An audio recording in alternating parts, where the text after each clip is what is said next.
Today we are gonna look into Visual Studio Code. Visual Studio Code is just code editor. You can download in your Mac, Windows machine. It's a free. So basically, today we're gonna look into the Visual Studio Code editor with Salesforce. How we can pull the metadata, Salesforce metadata. How we can upload the metadata. Basically, you're gonna create your Scratch project, then authenticate that project to Salesforce Org. Then at some point, we're gonna pull the metadata from Salesforce, and then we're gonna make some change and then push that changes to Salesforce. So basically, we can start it. So you can go online. You can open just go online and search Visual Studio Code. It's a free. Let me share that here. So basically, if you go and search, you can just see like go to Visual Studio Code website and then download, and based on Windows, Mac, you can just download it. So here I already have Visual Studio Code downloaded. It will look like this. Once you download the Visual Studio Code, you also need to download Salesforce CLI. Salesforce CLI is basically it requires when you connect your Visual Studio Code, this Visual Studio Salesforce CLI is required to run and connect to your Salesforce Org. So basically, again, based on your Mac or Windows or Linux, you can download it in your machine. So let's say you already downloaded it. Straightforward. Just visit website and download the softwares. Now let's say you already downloaded. Now next thing is you need to install. So this is my Visual Studio Code editor. Now if you go and see here on left side, you see extensions. So click on these extensions and search for Salesforce. So mainly you need Salesforce CLI integration, this extension which I already had installed. Second one, Salesforce extension package. There's basically extensions required in your machine, in your Visual Studio Code to connect and work with your Salesforce Org. So once you install that, now step is to create the project, Salesforce project.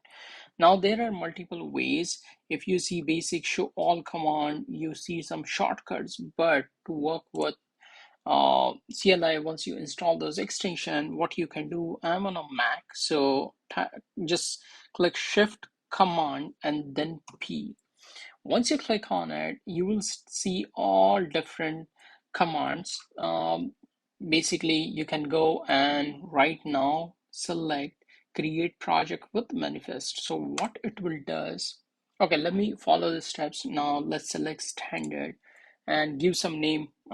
My first SF project example. So now I gave this name, I hit enter on this. Now what is going to ask me is going to ask me where I want to save. So let's say I selected desktop. Now, yes, trust the author and all. So once you have it here, now what you can do, now next step is same command shift and P. It will again ask you to select the command. So now at this point, you can select authorize an org. So what it will does, till now we created a project. Now you're gonna authorize that project. Basically, you're linking to your Salesforce sandbox or production. So right now I have my personal sandbox. So I'm gonna select authorize an org. You can provide your custom URL if you have. Right now I'm just gonna select test.salesforce.org, basically sandbox, and then again I'm providing the alias name here, my first SF project, and hit enter. So at bottom you should see like authorize an org. On other side, what's going on is asking me to log into my org. So here what I'm gonna do, I'm gonna log in to my sandbox on another browser, which I'm not sharing, but I just enter username and password and is authenticating right now. It's completed. Now if you see, I logged in my browser and now it's showing authorized and org successful. That means now I'm able to connect my Salesforce org with Visual Studio Code. Now I can close any of this, so it's just notification. Now we authenticated our org. Now how are we gonna see all the metadata, right? So if you see all the classes, everything, this is a main force app, main default. You will see all the metadata under this. Right now, I don't see anything. All the folders are empty. So how to pull the metadata now? So let's go into Salesforce, this org browser. Here, Salesforce provide or Visual Studio Code provides all the metadata from your Salesforce org. Basically, literally, if you see like Apex classes, Apex triggers, right? You can see like custom tabs, dashboard, anything like workflow rules, roles, profiles, and everything. You will be able to see it now. Now, let's say for demo purpose, I just want to fetch only one Apex class. I can do all, but just for demo purpose, I'm gonna expand this. Now if you see, when I click on it, it started spinning this, right? So basically it's trying to fetch all the metadata from the connected Salesforce org. Now I have so many classes.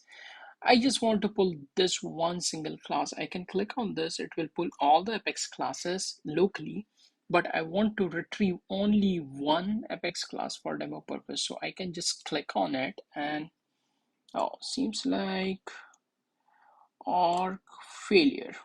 Okay, it didn't connect it properly. It did show because I have a multiple orgs. That's why it's not showing. But let me do one thing. Let me log into my already connected one, already connected org. So this is my already. This is the project I already have. So let's say if I go to the classes and if I want to pull this one single class, I can click on it, override, because since I already have this metadata available in my local machine on this particular folder. So I'm going to click override. If you're doing first time, it's not going to show that warning. Now, if you see, I just now pull all the metadata here, right? So this particular class metadata. Now what I can do, I can just go here in my classes. I should be able to see that class. As I said, I like a bunch of other classes also, but now I can see the class from the Salesforce. So now let's say now we are able to pull all our metadata, right? Now I'm working on this Apex class. I made some changes, right? Now let's say this is demo changes for, yeah, this is just demo changes, right? Now I made these changes, right? And now I know this class is ready for deployment, right?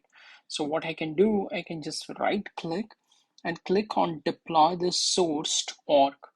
So what will happen when, as soon as I click on this, it's gonna deploy this, it's gonna deploy this changes to the Salesforce. So basically you make your changes, you right click, and you just successfully deploy this. Now you can see this message as well. So deploy source, retrieve source. When you retrieve it, it was showing retrieve source. When you deploy it, deploy source.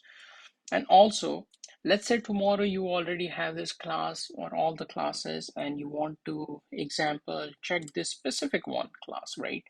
But this, you today make any change, today you made changes, tomorrow another developer went ahead and he modified the class.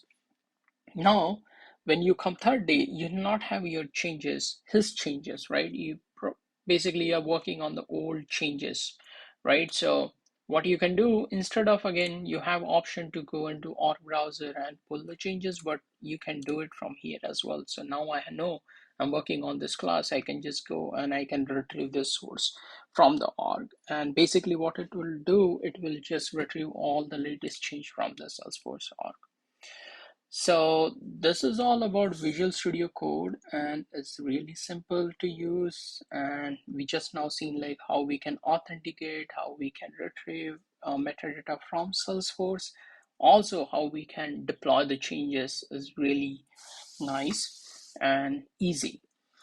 So this is all commands, but uh, one thing I want to mention, you can run all your commands from here as well. So there is a terminal. If you click on new terminal, and you can start writing your command. So if you're not comfortable with running command palette, but you can start writing your own command to retrieve and deploy the metadata.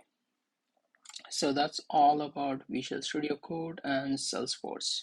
Thank you.